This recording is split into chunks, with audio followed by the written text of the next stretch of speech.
What's up, everybody? Welcome to the video. Chris Pennell here. Go my final thoughts for Week 12 of the NFL season for DraftKings and FanDuel. We'll be going game by game, breaking it all down, talking cash games, tournaments, stacks, and then at the end on the optimizer, see who is populating the most as of right now. So if that all sounds fine and dandy to you, do me a favor, leave a link down below. Scott Shea for brand new. Let's dive right into it. And really quick, some self-swelling time. But if you want to check out all the extra content over on the website, you can check out cpendfs.com or use the link down in the description or the pinned comment. But tons of extra data, projections, optimizers for DraftKings and FanDuel, amongst other things. Like very easy to read data tables that are color coded. You can switch from light to dark mode if you want, actual player stats to how the projections actually come to fruition. And I build it all myself. It's the only thing I use every single week, and it's been a fantastic, profitable season so far. So if you want to come in and check it out, you know where to find it. And also the first week is free. All right, now let's get to the good stuff. I don't enjoy doing that, by the way. But anyway, we're going to go game by game, break it all down. Now, I'm not going to go in depth on every single player, every single game, every single team, because that's boring. I don't want to do it. Let's talk about things that are more fantasy relevant for this slate. So we have our first game up here, New York Jets on the road in Baltimore. Let me single that game out so it feels a little bit better. And this game is obviously looking a little bit lopsided according to the Vegas projections, and I think we could all probably agree with them. 29.5 implied team total here for the Baltimore Ravens. This game does feature a 44.5 point over-under, and they are 2 touchdown favorites at home. Now, I'll be honest, I don't really see myself playing much from this game whatsoever. We kind of went over this on the Tuesday video, where some of these punt options for the Jets wide receivers might be okay because of their price points. We have AD Mitchell at $3,200 and Mechie at $33. They did make a QB change. We're going to go to Tyrod Taylor from Justin Fields. But let's be honest, that does not change much. Both are not very good. And this is not a good offense. This is not a good team. They are probably going to get steamrolled. But the assumption here is that they are going to be playing from behind. So if they can get a handful of targets and it allows you to fit in other studs on the slate, I don't think they are the worst options. Now, as for Baltimore, Lamar projects okay. Nearly 21 fantasy points is $6,700. The problem is, like I said, this game is probably not going to be one where the Jets are pushing the Baltimore Ravens offense to have to alleviate themselves to the upper echelon of their abilities. So I don't love it. Derrick Henry probably finds the end zone, but I do think there is better running back plays on this slate. Moving on to Pittsburgh on the road in Chicago. A bit of a closer projected game here. 2.5 point spread over in Vegas. 45.5 point over under. Bears do come in as slight favorites. Now, the Pittsburgh Steelers defense has struggled so far this year versus the past. And I do like it even more for the Chicago Bears that they are playing at home with the Steelers defense having to go on the road. But this is not a game that really stands out to me too much. Aaron Rodgers is currently listed as questionable. Jaylen Warren did get the go-ahead that he is going to be playing in this game, so he should slot in as RB1, although Kenneth Gainwell really shouldn't be too far behind in production. And we know Tomlin can kind of get weird with his running back usage so far this year. We did see that last week, even though Jaylen Warren did get off to a hot start. So you do have to imagine that it's going to be a bit of a split workload between those two. I do like the price point on DK Metcalf pending the Aaron Rodgers news, but as of right now, I currently do not know that information. For the Chicago Bears, this is not really a team I am looking to target on this slate. I do play a 150 in addition to single entries. That's the main chunk of what I play on main slates is single entry type contests, but I do a 150 just to have some fun. Caleb Williams, he might sneak into a little bit of that. I will have him in the QB player pool for my stacks, and I will force 2 stacking options.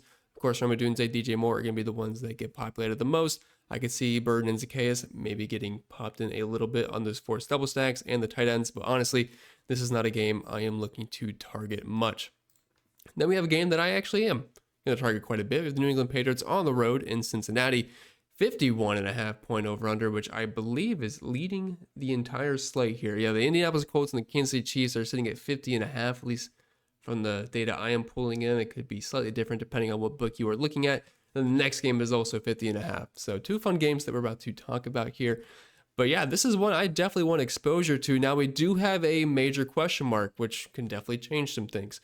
Cincinnati Bengals had Joe Burrow practice in full this week, so I guess he is healthy to come back. Now, I don't know if he's going to play yet or not. He's currently listed as questionable, and the 7-point spread definitely has me leaning towards him not playing.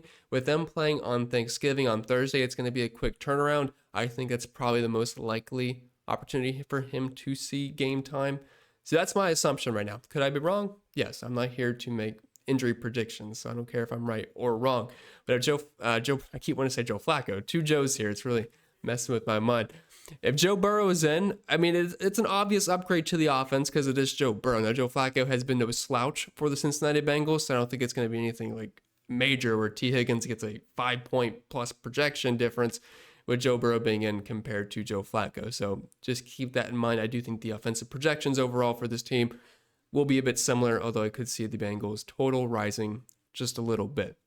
But I do like the New England Patriots 30.5-point implied team total here, which is the highest on the entire slate. Well, second highest, only behind the Detroit Lions, who have an astounding 32.5 this week. But I believe they are coming in at second there.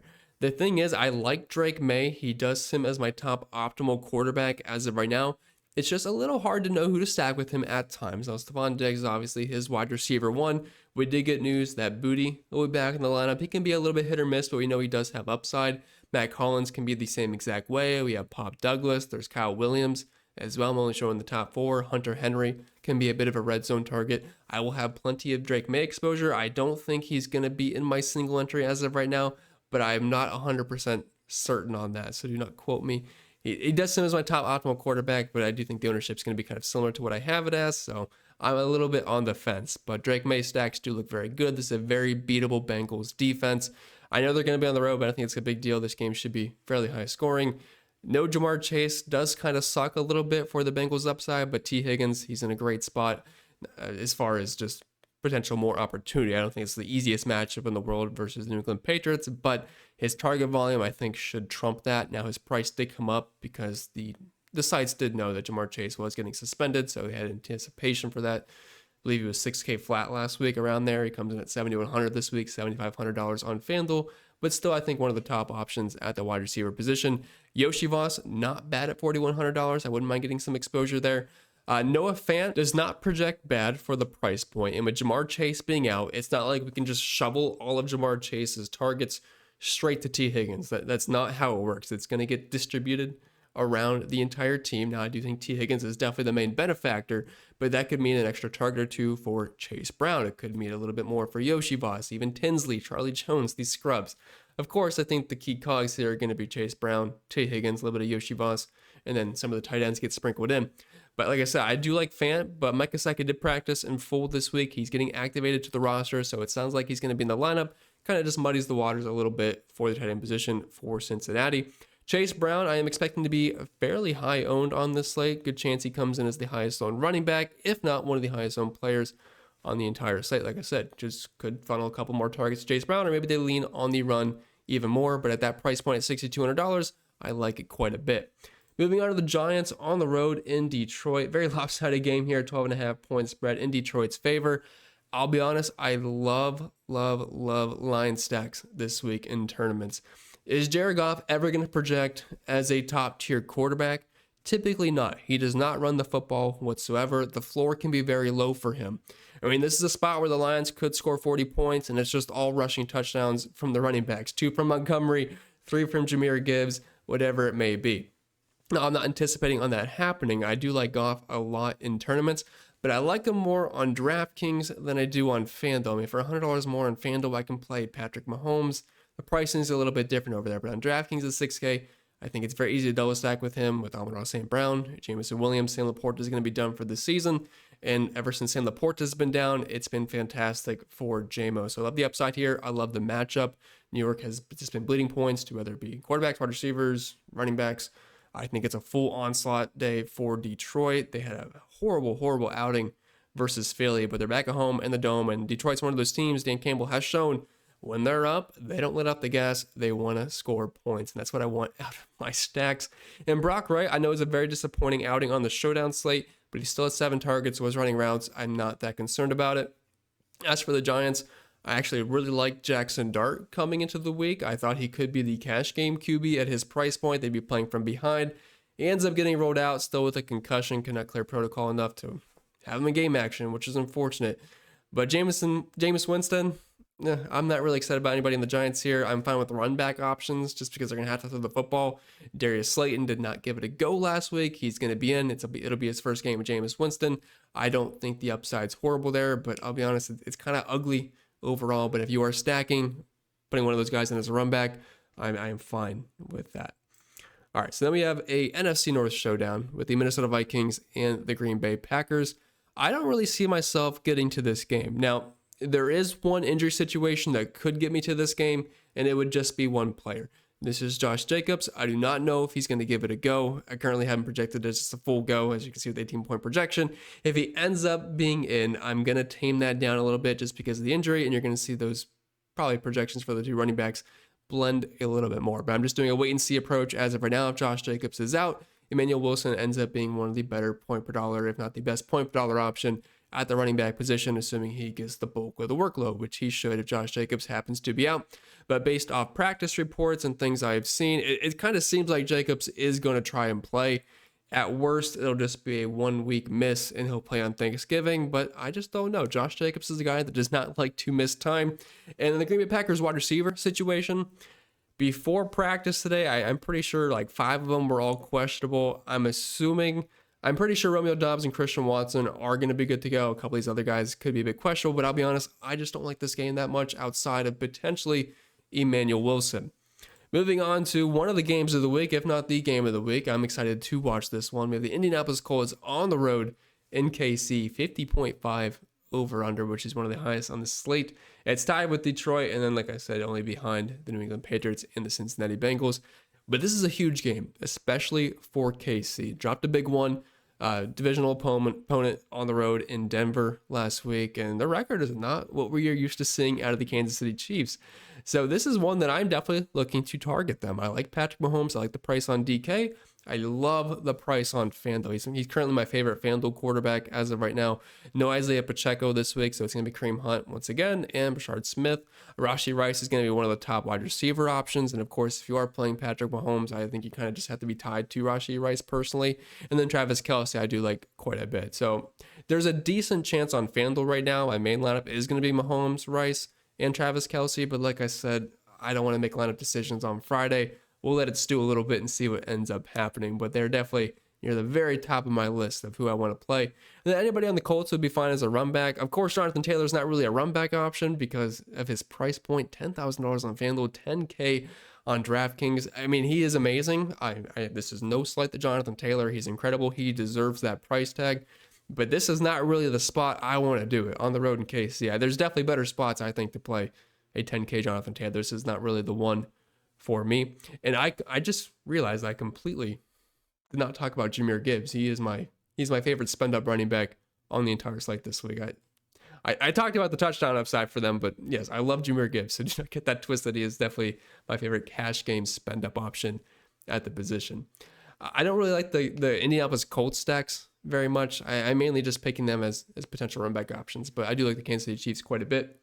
Then we have Seattle on the road in Tennessee. Kind of an ugly game here. Seattle defense is the one that projects the best for me.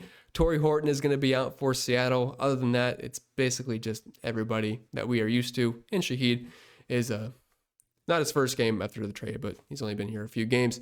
I don't really see myself getting to it. Of course, JSN's always going to project great, but he's $9,000. I just would kind of prefer a more competitive game. I don't really like being on the road in Tennessee. I'd prefer them to be at home. I'm not going to play anybody on Tennessee.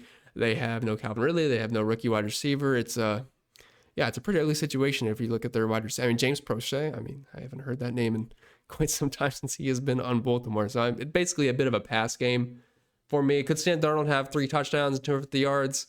Yes. Is that going to be guaranteed optimal? Probably not. I think there is better spots. And I do like this spot, actually, a bit better. So with Jacksonville Jaguars on the road in Arizona, 47.5 point over-under in this one, 2.5 point spread. I said this on the Tuesday video, but Jacoby Brissett, Michael Wilson, Trey McBride, that ended up being my main stack last week. I went very overweight in the 150 on that. It just fit perfect. I mean, if you guys saw on the optimizer section of last week's video, it loved Brissett. It loved the double stacks there because it was so easy to make. And then with the run back option with Christian McCaffrey, that was also very easy to do. And it just fit perfect. And it was a perfect storm of that game being very fast paced. I mean, the very first play of the game was a Christian McCaffrey touchdown after a 99-yard return. And it just worked perfect because the Cardinals were trailing. They played at a fast pace and things were just clicking very well. Perfect storm. That's probably not going to happen again to that degree. But I do like the Arizona Cardinals once again. Jacoby Brissett, Michael Wilson, Trey McBride. This is the exact same situation. The Jaguars have struggled versus quarterbacks this year. I like it. I don't like it as much as I did last week. I mean, they were cheaper and, lightning might not strike twice. So I think we kind of we're in early, and then people might chase it this week, and I don't think we're going to be as happy. But still very solid plays. Michael Wilson still projects as one of the best point per dollar options at the wide receiver position. Trey McBride projects for 20 points as a tight end. And I tell people, don't think of Trey McBride as a tight end. Like, people don't want to play a tight end for $7,000. Think of it as playing one of the best wide receiver ones at $6,800. Like, he has the same exact projection as JSN.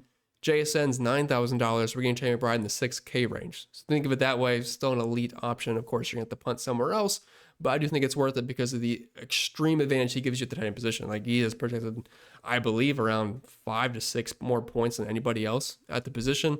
And then for the Jacksonville Jaguars, we did get news that ETN and Tootin are both going to be good to go. I like both. I kind of liked ETN better earlier in the week when I thought Tootin might end up missing. That's not going to be the case, so it kind of makes it hard to like either a ton, but it's a fairly good matchup versus the Cardinals. Brian Thomas Jr. going to be out once again. It's just Jacoby Myers, Parker Washington, Tim Patrick, De'Ami Brown. They're all okay, but none really stand out too much on this slate. So for me, it's basically Arizona stacks here, and then maybe sprinkle in some of the Jacksonville running backs. And then we have the Cleveland Browns on the road in Las Vegas. This game reminds me of a meme that I cannot say on YouTube, but if you're thinking about it, it's two guys fighting. Picture that being Sanders and Geno Smith fighting each other. Anyway, 16.5 implied team total for Cleveland, 20.5 for the Las Vegas Raiders. This game sucks. I'm a Browns fan, so I'm not even being biased. I don't want to play anybody on the Browns. David Njoku, I thought might miss this game, but ended up returning to practice. But I do not trust Sanders to really do too much. I mean, could he surprise us? Yeah, he's $4,200. He's mobile enough, but man, I just think the passing ups, I think there's going to be a lot of sacks for Las Vegas. I have plenty of concerns here. The wide receiver room sucks. I don't want to play anybody in this game. The Browns defense is good enough to where I don't really see any reason to play Las Vegas on a big slate, so I will most likely pass on everybody here besides the defenses. I could see that working out. Then we have Philadelphia on the road in Dallas. This will be pretty much the NFC game of the week. We have the AFC game of the week for the Colts and the Chiefs. Then we get the NFC East showdown here, which should be a big one. I do like this game. 3-point spread. The problem is for DFS purposes, it's very expensive. I mean, Jalen Hurts, I shouldn't say like super expensive in the fact that all these quarterbacks are cheap nowadays. We don't have to pay $8K for guys. But Hurts comes in at $6,600. On FanDuel, though, he's $9,000. I just can't really see myself doing that. Saquon Barkley's upside has been completely zapped this year for whatever reason. I don't really see myself getting there at $7,500. This was a good matchup in the past, but the Dallas defense has gotten a little bit better, of course, so it's not like it's a complete free square by any means. A.J. Brown, Devonta Smith, very inconsistent on a week-to-week basis. Is it a good matchup? Sure, but again, this is going to be a better real-life game than I think for DFS purposes. Honestly, I think if you're going to play it for DFS, the GPP approach here would be to stack Dallas. Dak Prescott with CeeDee Lamb, George Pickens. I don't think many people are going to want to do that. It's just they're expensive. I mean, you got to pay $7K for Pickens. You got to pay $8K for CeeDee Lamb. You got to pay $64 for Dak Prescott. But they should be throwing the ball. They're going to be playing at home. Should be a high-scoring game. It's not my favorite spot versus the Philly defense. They saw what we did to Jared Goff, Amon-Ra St. Brown. J-Mo was fine. But other than that, that's the GPP approach. I'm more excited to watch that game as just an NFL fan than I am to play it for DFS purposes. And then another ugly game here, the Falcons on the road in New Orleans. Lots of injuries here for Atlanta. No Michael Penix, no Drake London. So we're going to have Darnell Mooney slide in as the wide receiver one, which we had a similar situation to this earlier in the season with Kirk Cousins, Darnell Mooney. They played Miami. Darnell Mooney, I believe, had a goose egg until I want to say like the fourth quarter, and he ended up with only a few points. It was not pretty. And as for the New Orleans Saints, we do have one thing to watch. It's Alvin Kamara. He's currently listed as questionable. If he happens to be out, it's going to be an upgrade for Devin Neal. But man, the upside for both these offenses is just very, very low. Bijan Robinson, of course, projects well. He's $8,500. If you have the money for him, I have no issues with that at all versus the Saints. But that's really the only thing I can see myself super excited about. I don't mind Mooney. I'd rather play Michael Wilson, though, for the same price point, quite a bit more. but the ball's got to go somewhere. Kyle Pitts, I like on FanDuel at $4,900. I think that's actually a little bit too cheap, but let's be honest, playing Kyle Pitts never works out. And I almost forgot, I like to look at the stack sheet here because we like to look for that team, or maybe multiple teams, in the upper left quadrant when we're trying to find value stacks. So let's go to the insights page here, and we're going to go to, well, first off, we're going to get rid of all these duplicates because that looks insane. And then we're going to go to team salary versus implied team total. Now, why do I like to look at that? And why do I like to look at the upper left quadrant? That's because left to right, or opposite, I guess, that's the cheaper you are. And we like to find value for DFS. That's the name of the game. And the higher you are, the higher implied team total is, which means inherent value, because if you're projected to score a lot of points in Vegas, I mean, if you're going to project to score a lot of points, I mean, someone's got to do that on the team. So that just means more fantasy points. All right, so we have the Jacksonville Jaguars and the Arizona Cardinals. They actually play each other. So that's definitely a game, like we talked about that. I like to target that one. Those are two teams that I don't mind targeting at all in GPPs. Cardinals run that list last week, just towing the line. Once again, they're just kind of towing the line here. Chicago Bears, we talked about them being in a decent spot. Not one I'm really super thrilled about, but if you are in large field tournaments, they could definitely be a team to look at because the stacks are pretty easy and pretty cheap to get to, and Pittsburgh Steelers are cheap as well. The Bengals, with no Jamar Chase, they're usually in the upper right quadrant, but they're going to be in the, I guess kind of in the bottom left, but just towing the line there, which is good enough for me. And then my big head's in the way, but these are all the teams that everyone wants to play. I can't say Chiefs, the Lions, the New England Patriots. Colts actually coming in as the most expensive team, but a lot of that's probably heavy lifting from Jonathan Taylor. If we look at the team total versus projection, it's a bit of a more just diagonal line there instead of getting them all slopped around. And then if we go to team projection versus player ownership, we kind of want to look in that bottom right quadrant. So better team projection, but lower ownership. And I'm trying to get out of the way here, but the Dallas Cowboys, we talked about them. I think they'll definitely be more of a GPP target because I don't think anyone's going to really want to full stack that team. The Seahawks are in there as well. Green Bay Packers, Indianapolis Colts. Colts should definitely be lower owned than the Kansas City Chiefs on the slate. So if you're just trying to get exposure to that game, you can flip that instead of playing a bunch of Chiefs, play a bunch of Colts, and then run back with somebody on the Kansas City Chiefs. Steelers make it in that list, so the Chicago Bears. So basically kind of what we expect. And then up there, they're going to be the chalk teams. The Cardinals, the Bengals, the Lions, the New England Patriots, the Kansas City Chiefs as well. And as promised, we're going to run the optimizer here to see who is popping. And just a little heads up, we do not have slate specifics, so we can do the main slate early and late. Finally got that going. That's both for DraftKings and for FanDuel. But here, let's do what we always do. We're on 25% randomness just for the fact that I have the same projections as everybody, but we can kind of get, I'm sure we're somewhat close, and that kind of accounts for that. We're not going to change the max player ownership individually or the sum, although I kind of want to do that one time to show you guys the difference in lineups or how much players populated. We're going to do 2 stack minimum, and we're going to do a 1 stack minimum. I'm not going to allow tight end to flex, but if you want to, by all means, go for it. Now, I'm not going to do team-specific rules. I'm not going to do groups either. If you were actually building a 150, I would recommend doing that, but I'm not going to take the time to do it for this example. All right, so let's get run 150 here, and we will see which players are coming in. Now, just early looks as this builds. Lots of Arizona, lots of Jacksonville, lots of Cincy. I'm assuming Seattle is mainly the defense. I really don't think any Seattle offensive players are coming in. Detroit, Jets, I'm kind of curious. Maybe the punt wide receivers would be my guess. Green Bay, Kansas City is a little bit lower, but I can definitely see Jacksonville, Cincy, Arizona players popping a ton this week just based off their price points. All right, so we're still not too much further to go. So let's look at the quarterbacks here. Now, I'm going to run this without the stacking options, and you guys are going to see the difference. We did the same thing last week. When you force double stacks, Jacoby Brissett really shows up because it's a similar situation to last week where he has 2 really good point per dollar stacking options. Trey McBride, which I know is expensive at tight end, but overall, his projection at his price point, awesome. Michael Wilson, projection at his price point, awesome. So if it loves those two, just throws the quarterback in who does not project that bad either on a point per dollar basis, so it makes a ton of sense. And if it likes a lot of Cardinals players, it's going to put in a lot of Trevor Lawrence because it likes them as run backs. So as you can see, the top 2, and with Brissett leading the way by quite a bit, Brissett, Trevor Lawrence, Patrick Mahomes, Drake May, Joe Flacco, getting thrown in there. If you look at the running backs, I assume there's a lot of Chase Brown, Travis Etienne getting thrown in there a ton. Now I'm going to take a little bit more of a look on there, see if it needs to blend a little bit with Tootin, with maybe potential increased usage, but I don't mind Travis Etienne either. Bijan Robinson, Jahmyr Gibbs, Andre Swift showing up quite a bit. Son of a Knight kind of getting in there. I can't say I'm a big fan of that. We actually do have to wait on some Trey Benson news currently, so I wouldn't really look into that too much. Jacoby Myers getting jammed in with no Brian Thomas Jr., Michael Wilson, T. Higgins, Amon-Ra St. Brown, DK Metcalf, a lot of Yoshi Voss, I'm assuming with Joe Flacco double stacks, or Drake May run backs because he's a lot cheaper. Parker Washington, Devonta Smith. I mean, there's some other guys down here. Stephon Diggs, Mechie. Like some of that Jets exposure, I assume, unless it was the defense, but I highly doubt that.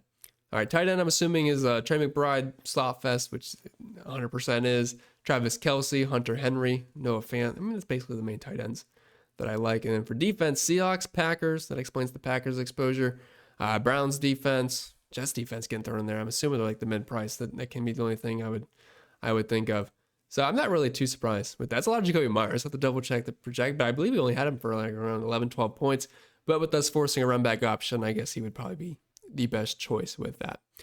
Okay, and then we have the lineups down here, like Jacoby Brissett, double stack with Michael Wilson, Trey McBride, running back with Jacoby Myers. Yeah, I think that it's definitely a very feasible lineup for sure. All right, so let's take the stacks off. And I'll be kind of interested to see what the difference is. Now, keep in mind, if you're watching this on Sunday morning and Josh Jacobs is ruled out, imagine Emmanuel Wilson has a much better projection, right? All right, so we're going to run another 150 here. And I'm assuming Brissett's probably going to be down more than he was. Yeah, Jacoby Brissett's not just lapping the field here. Although he's still a contender to be the top one, but it looks like he's getting pushed down. Yeah, he's getting pushed down as we talk. With Drake May at the top spot, which I said he simmed as my top optimal quarterback. Patrick Mahomes, Jacoby Brissett, Jalen Hurts actually getting up there a little bit. Although he is cheaper on DraftKings than he is on FanDuel. FanDuel price tag's ridiculous. Lamar Jackson, some Caleb Williams action there. Trevor Lawrence was, I believe, second in our most recent run. We take the stacks off, it drops him down a little bit. So just a nice little example there of what stacking can do and changes the differentiation of your lineup. Running backs, Chase Brown, Travis Etienne, Jahmyr Gibbs, Bijan Robinson, not really surprised about them. Michael Wilson at the top, no surprise there. DK Metcalf getting a lot of love. T. Higgins, Jacoby Myers, Yoshi Voss, Devonta Smith, Amon-Ra St. Brown, Chris Olave. Tight end, shouldn't change much. Yeah, Trey McBride, Noah Fant, some Jawan Johnson love in there, which I'm not sure if I 100% agree with that. Kelce and Hunter Henry did get dropped a little bit, and then defense shouldn't be any difference either. So I kind of want to try one fun thing here. So if you look at the average ownership of some of these lineups, 149, 150, we could put, just to show you guys an example, 100% here for the max lineup ownership. So say you're playing a large field, say you're playing the Millie. Just try to get some different lineups. Now, if you do this one where the cursor is, say we put like 15%, it's not going to allow any players above 15% in your lineup. That's not the sum. It's just a little bit different there. I personally don't do that, but if you want to get weird, you could do that. But let's just take a quick peek at some of the lineups it is building. Now, it's going to take a little bit longer because it's really doing some constraints there. But, so I do have the stacks on. So we still can get a chalky stack of Brissett, Michael Wilson, Trey McBride. But it's going to use some lower round plays, like Ashton Genty gets thrown on there at lower ownership, Bijan Robinson instead of like a Jahmyr Gibbs. But I think you guys get the idea. But with that being said, that's all for this week's video. So I hope you enjoyed it. If you did, or even if you didn't, make sure you leave a like down below. Subscribe to the channel if you're brand new. If any questions, comments, concerns, leave them down below. I'm more than happy to answer them. We wish you the best, and I'll see y'all next time.